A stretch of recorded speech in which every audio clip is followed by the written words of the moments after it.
Hello, and welcome once again to Life That Matters. My name is Dr. Sharon Norris Elliott. And I'm Lady Laura Simon. And we are here again to discuss with you how to live significantly. Yes. You know, that is the tagline of my ministry. Of your ministry. And that's because that's what I want to do. I want my life to count.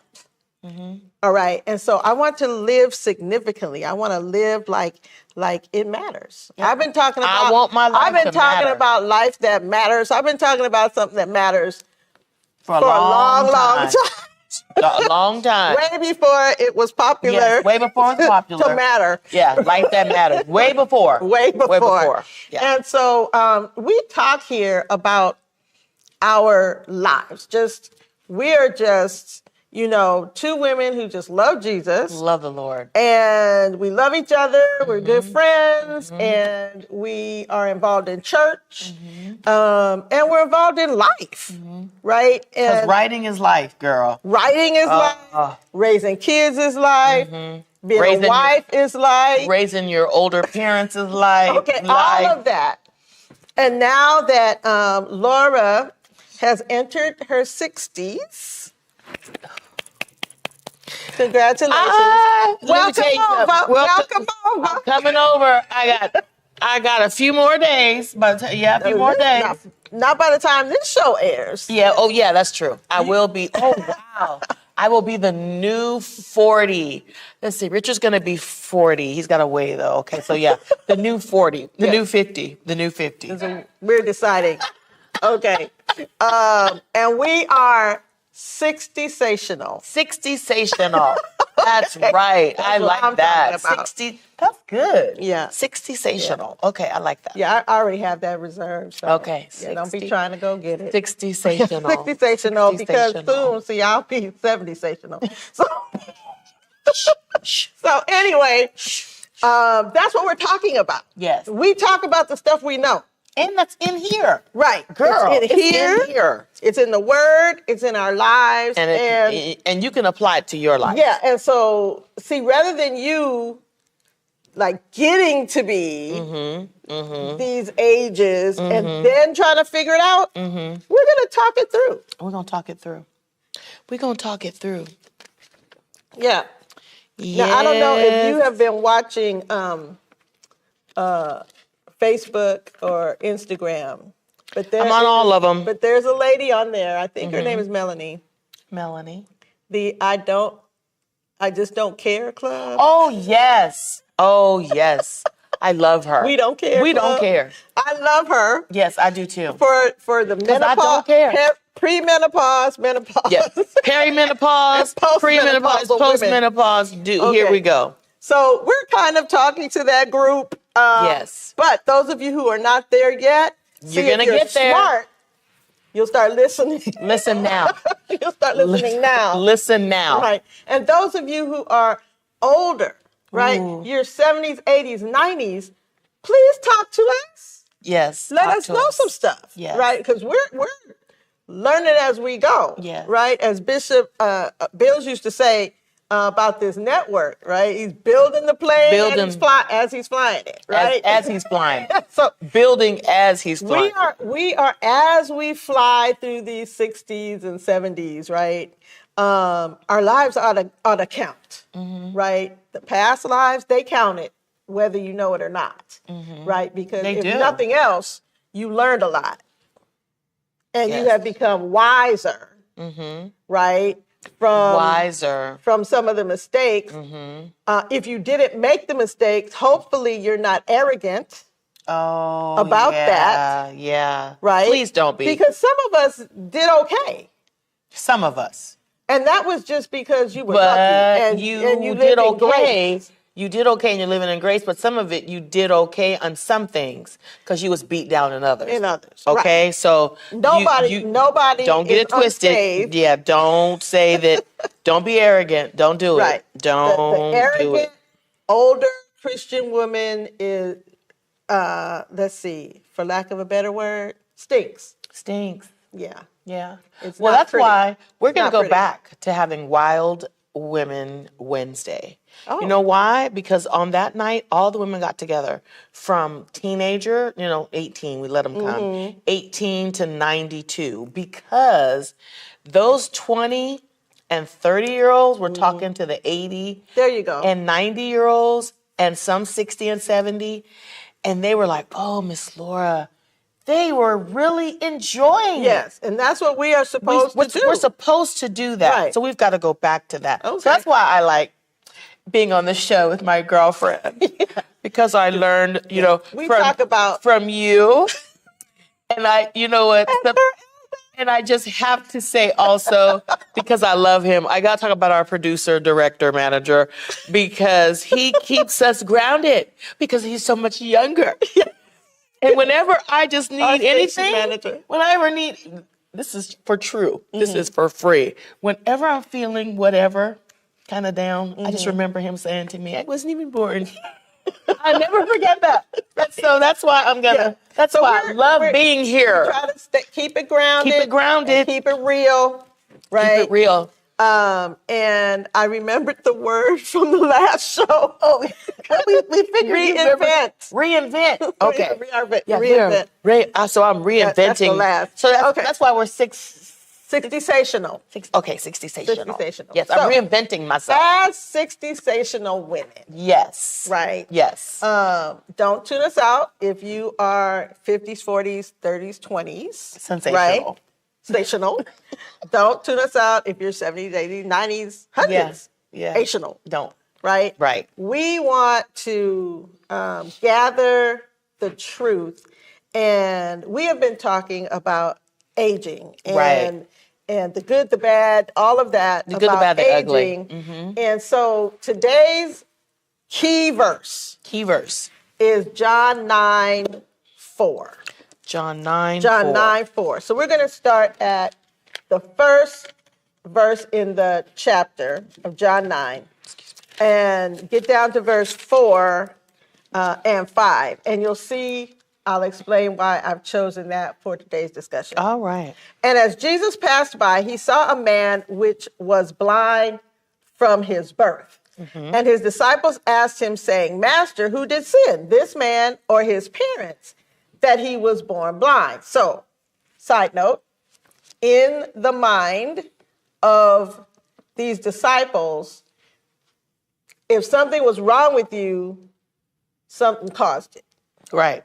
Right. So either this man sinned, got himself blind, or his parents sinned, and so his parents really were being punished by having this blind son. Okay. Now, this is Jesus' answer. Neither hath this man sinned nor his parents. Okay, so why is he blind? Jesus says, but that the works of God should be made manifest in him. Right? Jesus can't cause the blind to see unless there's someone blind. Right. Duh. Right?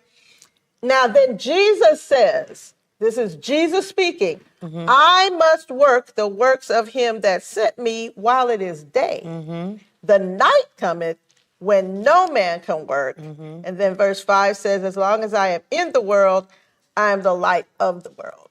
Right. Okay, so I chose verse 4.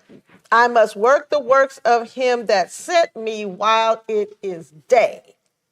Meaning, this is the time that I'm here, Jesus is saying. So this is the time that I must do the works that God sent me to do. Right? Why? Because the night cometh. It's going to be a time when I'm not going to be able to do that. Right?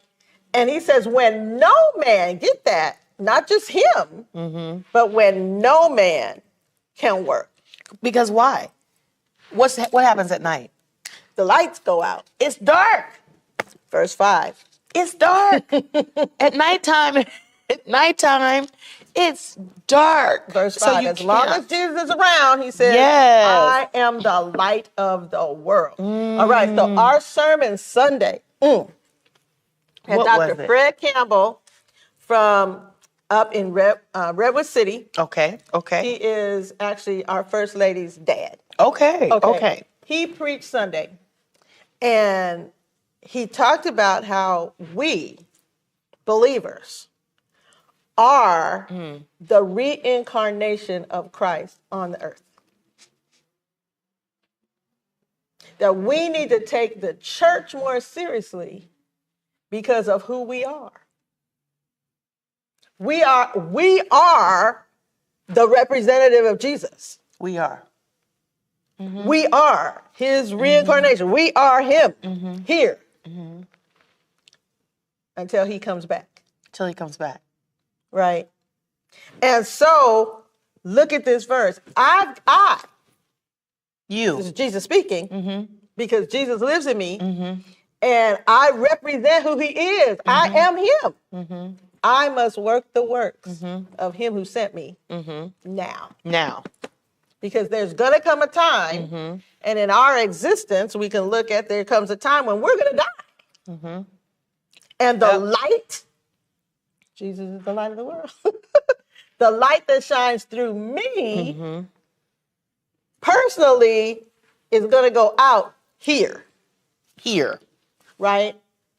So I am charged to make sure that I pass that light along. That's what I'm doing here on this show. That's what we're doing here on this show. That's what I'm doing in the grocery store. Yeah.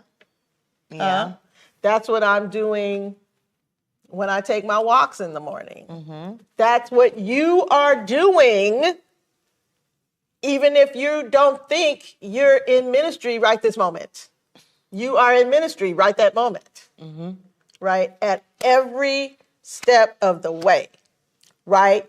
Amen. And so it is, people like to say, oh, when they get to be our age, people like to say, oh, I have less years in front of me than I have behind me. I don't know that.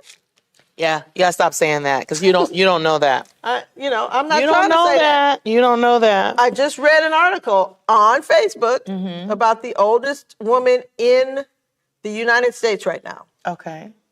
She's 115. I saw that. Yes, I want to make sure that was the right one. Beautiful. You know? And so she, whatever God has her here for, she's still supposed to be doing it. She's still, yeah. Yeah. Right? And so, as we talk today about this older and everything, I want to talk about our ministry potential. That's good. That what is it? I'm going to look straight at you. I'm looking in your eyes. Yeah. What is it? What is it? That God has called you to do? Wow. Or that he's calling you to do? I did a lattes on that. What is he calling you to do? And I'm going to make sure that my mother sees this show. Because here's the thing. I don't know who this one is for. Probably for me, as I'm talking here for myself. You are going nowhere until God wants you. Okay? So go on and do what he told you to do. How about that? Go on and do what he told you to do. Right. Be found doing the last thing he told you to do. Yesterday, this goes with this scripture. Yesterday, Tony and I now go to, my husband and I now go to a trainer who is our age, meaning Larry Brown is going to be 60 on October 20th. Oh. Like me, we have the same birthday, okay? And so does his daughter. Okay, but he trains everyone. He has high school, but he trains people who are 55 plus. Okay. To help us with our balance. And because our age group, what we do for exercise is totally different than what. So you are being trained physically? Physically. Okay. Now, here's where this comes in. Can't do it while you got to do everything in the day, okay? Because there's going to come a time that you can't do it. But also, if you're still here, God has put something in you to help you move forward, right? Yes, right. So you say I don't have if y'all don't know, I don't have my cane, okay, my stick. Now I'm getting better, I'm getting stronger, but here's the thing. 4 weeks ago, he said he's getting me ready for my birthday because I was turning 60. And he says to me, I used to be able to step up, step up on the blocks at the park. I could step up, step up, step up. And so I become afraid, and I said I wasn't going to do it. And in my mind, I said, those days are over. I can't do it anymore. Okay. He says, nope, not going to let you do that. So the first day, he let me hold his arm. And I stepped up, scared and shaken, but I did it, right? At the end, I could do it, and I went home and I said, Mom, it's in your mind. Larry said, you gotta, and I prayed. Literally, me and him are like Jesus, and I'm praying and up, and I'm stepping up, stepping up. Stay with me, I'm going somewhere. Do you know, yesterday, okay, this is 4th week, yesterday, I was driving in the car, and I met Tony and Larry at the park, because they were already there. Tony's boxing, and I have to warm up. And my warm up is step up. Right? Okay. But he didn't say that. I said, Lord, I want to step up today without wobbling, without holding anything. I want to just step up. And I just felt like I could step up, right? And I ran, jogged, still running for me, right? And I stepped up. See? I stepped up and I stepped up and I stepped up, and Tony and Larry stopped. And Tony, the husband, said, did you see that? And he goes, Laura, you just stepped up without anything. You just stepped up. So Larry says, and now that's going to be your warm up. Step up, keep on going. 5 sets. And I was like, what? He goes, you just did it. You just did it. So yes. God said, didn't you ask me to do this for your birthday? And I was like, I did. He we goes, pray about things that we don't believe ourselves. There you go. But he says, you got to work now. We're like, ooh. And I hear God. So excited. I hear God saying, but she asked me for that. I asked him to do that. Yeah. And so I'm saying to you all, it's not too late. Never too late. It's not too late. And until he says, right, it's over, it's not over. So do it. Right. And then if you ask him, you have to believe. Exactly. You got to work while it's day. You got to show up. Your body, I want to be moving. You move. And I was like, God, I want to be able just to walk. I just want to be able, I don't want the stick. I don't want to be all, And we do. And so my strategy is I make lots of plans. That's good. That's good. I gotta get this next thing done. Yeah. You're like, God, this is what I'm doing. It's not busy. You're saying, God, this is what I want to do for you. This is what I want to do for you. Every time I get a book idea, I think it's the last book idea. And I'm like, wow, I gotta save it. I have notebooks of books full of ideas. One day I sat down and I went through the different notebooks that I had and my iPad and what have you, and I wrote down the number of ideas. If I could write a book a year, I could write a book like for the next 30 years. So it's like, okay, so Lord, I can't die until I get all these books out. Until they're all written. And then I'm looking at my clients and they've got other books to get out. So I have to be here to help them. So see, that's a great strategy. You gotta have a strategy. Yeah, you gotta have a strategy. You gotta have a strategy. You gotta have it where God's like, okay, that kind of makes sense. Yeah. So that's what we're looking at. And I think Moses is one of the good people. Yeah. That we can look at, because just look at his life. First of all, he didn't even start in ministry until he was 80. And I know what some of you are saying, well, back in the Bible days, they lived a whole lot longer, whatever. Well, Moses actually died at 120. He died young. And this lady Moses we just saw on the internet, she's 115. Yeah, she's 5 years off. She got 5 years to go, right? And so God, maybe it took God this long to get you ready. Maybe it took this long for you to gather enough intel. That's good. Right? For you to be ready. For you to be ready. I believe that. Okay. I believe Or maybe I'm not ready till now. You've been stubborn. Ooh.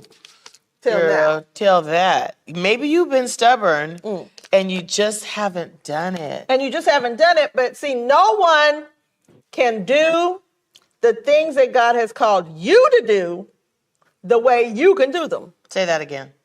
Say that again. I'm going to try to say that again. Say that again. Say that. That's it. No one can do what God has called you to do the way you can do it. Maybe similar. That's why we are studying Rachel and Leah right now. And we're studying why her. Why? Because no one can do what he called you to do. It can look like it.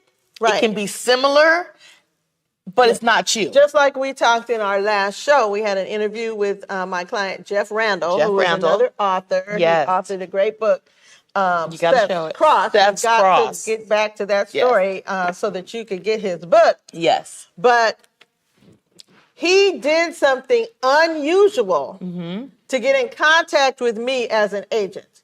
And I'm telling you, literally, I don't want people calling me up on my phone. Well, I want you sending me something online so that I can take my time and look at it or whatever. But it was something about him being able to call me, him actually finding my phone number, calling me, and then for me to turn around and call him back. Right. That was a whole lot. Okay, because people call me and say, "Are you busy?" What kind of question is that? Yeah, I am never just sitting around doing nothing unless I'm getting ready to fall asleep. Right. I'm always busy, so that's a stupid question. Yeah. Don't ask that. Don't ask that. Just, maybe do you have time right now? That's a good one. To have this conversation. That's what I text her. Yeah. Do you have some time? And then boom, I'll call. Okay. Right. But I always have time. Yeah. Okay. Anyway. But what I'm saying is he did something unusual to get my attention. What are you doing to get God's attention? That's my next book, by the way, right? That I am working on. That's good. Right? On how to get God's attention. Yeah. Are you even trying? There you go. There you go. That part right there. Are you even trying? Are you even trying? Right. So maybe God is trying to get your attention. Yeah. So that you could get some things done. So whatever age you are, when we look at Moses, he was called when he was 80. He went to do the big thing, a big thing, when he was 80. So one of the big things was, he had to go to Pharaoh and tell Pharaoh what God said. He went through all these excuses. Right. And he had a plethora of them. Right. That's one of my favorite messages. Yes. Excuses. Right? Yes. And God knocked them all down. Boom, boom, boom, boom, boom. Right. He complicated his call within his questioning. Complicated his We're not call. going to get into that. I like that. Complicated his call. He made it more complicated than it needed to be. But God is basically saying, boy, you still going to do what I called you to do. Still. And so he did. So at 80, right, he goes and does this big thing to talk to Pharaoh. And then there was another big thing to come. See, God is not done with you because you have this great idea. Great idea. He put the idea in your head to begin with, but we don't need to go there. But you do it, you get all excited about yourself, and then God decides to tell you, you thought that was it? Yeah. Usher in parting of the Red Sea.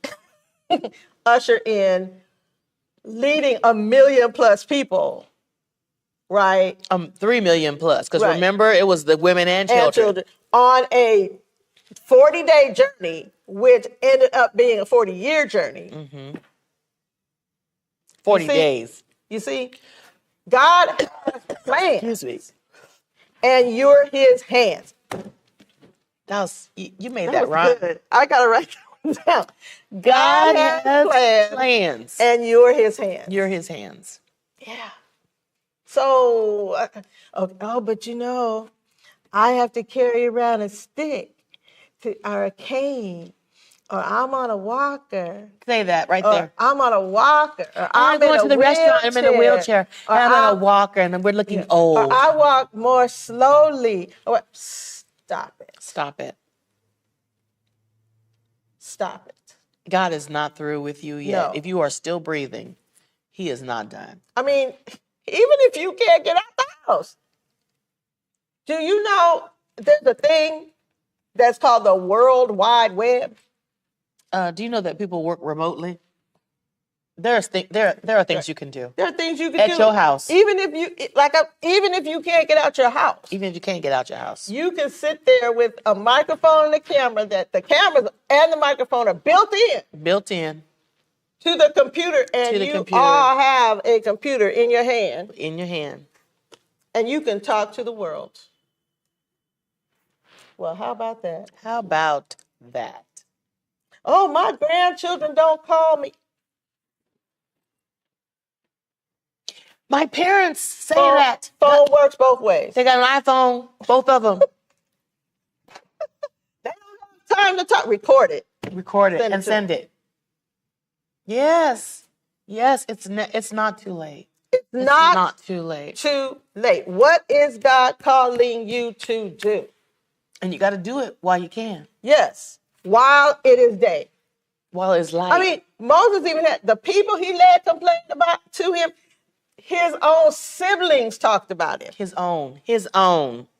And then he got pushed to such a limit. And we talked about this 2 shows ago.